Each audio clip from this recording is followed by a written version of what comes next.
Hello, hello, hello. I have not been here in a while, but that's besides the point. We're not here to talk about that. I was doing a deep clean of my room. I said I was going to do like a cleanup for the spring cleaning. I know it's not spring yet, but I'm trying to get started. And I came across some palettes that I'm going to talk about that I think are legends. And I've worked in the makeup retail space for a really long time. And I saw these palettes have their days. There's some I'm going to talk about that didn't really have the day I thought they were going to have, which I'm really surprised about. I think these are legends, but we're going to start off strong. The Electric palette. If you know this palette, this is when Urban Decay was Urban Decaying. Okay, if you know, you know. This palette I will never throw away. I was looking at it, I'm like, no. There is no brand I can think of in the Sephora space or in the like retail space in general that has a palette like this. Actually, maybe Juvia's Place, yes, but I don't know. The Electric palette was she was her for that time. This palette was everything to me. Okay, when I got this palette, I was so excited. It sold out pretty fast, I want to say, because at the time there was nothing really in that space like this. Mind you, Urban Decay did have like singles of bigger eyeshadow palette, singles of brighter colors, but nothing quite like this. This was a palette that I feel like should have sold out even faster. And even if this palette kind of came out now, I wonder if it would do as well. I wonder. Anyways, that was the Electric palette. I'm never throwing that out. Next up is another one from Urban Decay. Urban Decay, I want to go back in time and tell you about Urban Decay, kids. If you don't know, it was a time. So Urban Decay came out with this palette called the Moonlight palette. It didn't, I don't feel like it flew off the shelves the way it should have. It actually went on sale and that's when I bought it. But this palette is like a palette of all shimmers. This is a palette of my dreams. I'll never throw this one out ever. I don't care. You can come in my comments talking about it's old. Da, da, da, da, da, da. Absolutely not. This is not going anywhere. This is like just literally, I don't know how I can show you, but it's like literally the palette is like all shimmers. I use a lot as toppers. Oh my gosh, you can't really see as well as I want you to see, but I use it as toppers a lot. I still use it. You can even use it as like a highlight if you wanted to. Yeah, this is when Urban Decay was really, really being a little bit more fun and adventurous. No hate to them. I still like their products, but you can't really see. I wish you could see a little better, but this is like one of my absolute favorite palettes that will never ever go in the bin. If you have any of these palettes, definitely let me know which ones you love. Oh my god. Again, you can't really see it that well, but one of my favorite palettes for sure. I don't care what anyone says. Never being thrown out. Okay, another blast from the past is this Melt Cosmetics Impulse palette. Whew. This palette is never going anywhere. I'm sorry. I'm gonna use it till it hits pan. This palette retailed, I think, around 80 something dollars. It didn't fly off the shelf the way I thought it would have flown off the shelf. This palette, I kind of use it sparingly because I never want it to end, but I use a lot of these guys here, the ones up here a lot, especially these nudes. They're great for like crease, and they're great for like blending. Um, I wish I could show you properly just how beautiful. Actually, it shows up really well here. It is such a pigmented palette. Like Melt Cosmetics, I love them. I feel like they've changed formulation a little bit, which that does happen to a lot of these companies. But this color you can't see as well. But oh my gosh, the pigments in this palette is crazy. I absolutely love this palette. Again, it didn't fly off the shelf quite like I thought it would, but I'm happy I got one. Honestly, if they brought it back, I'd buy a second one. It's absolutely one of my favorite palettes. Again, these are just blasts from the past. I'm just showing you things I bought back in the day, which I think are just amazing. And Mel Cosmetics still does great palettes, but definitely, definitely, definitely one of my favorites. We're gonna move on to the subculture palette. Now, this one's a little bit earlier. Um, this palette had a lot of like controversy.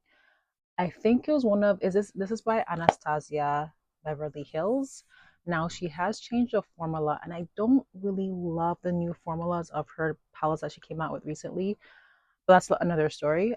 This palette had a lot of controversy just because it's, I think some people were saying because it was talc free, or it had too much talc in it, but the fallout was crazy. We were like, oh, it fell out so much. It had a lot of returns, but I don't really know a palette that is as pigmented as this one, to be completely honest. Like every color, the the pigments were is just pretty strong.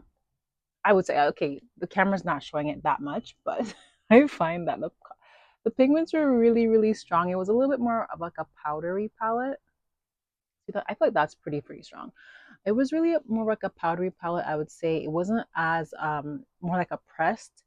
But this palette, if you use it with a diffused brush, it gave the such a beautiful finish. I still use it to this day, not as much as some of my other palettes, but this one, it was there was a little there's a time for it for sure.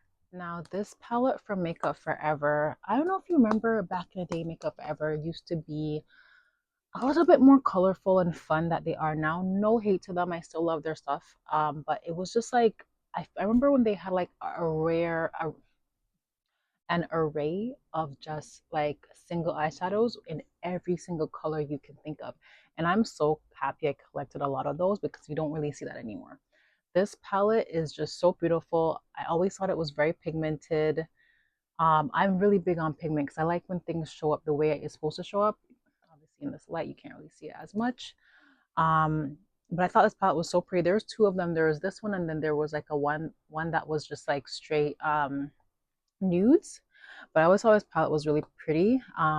This one, Makeup Forever, was really being a little bit more adventurous. Now they're a little bit more, I would say, I don't their focus is mostly on like foundations and like more color. Same as I feel like NARS is going that route too.